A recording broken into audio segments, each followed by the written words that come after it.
হুজুরকে আসলে সবার দেখার একটা চরম আগ্রহ থাকে।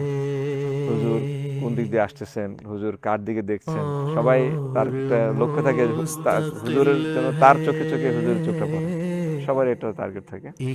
তো আমরা সাধারণত মসজিদ মোবারকে ঢুকে বাম পাশে বসার চেষ্টা করি, কারণ বাম পাশ দিয়ে হুজুর ঢুকেন এবং হুজুর বাম পাশ থেকে মেহরাবের দিকে যান।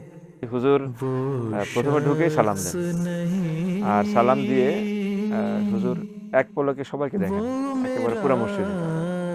এটা আমরা ওই আসলে তো হুজুর যখন আসেন মুভমেন্ট করাটা ঠিক না, তবুও আমরা এক ফাঁকে আমাদের বাম দিকে ঘাড় ঘুরিয়ে দেখার চেষ্টা করি হুজুর কি করছেন।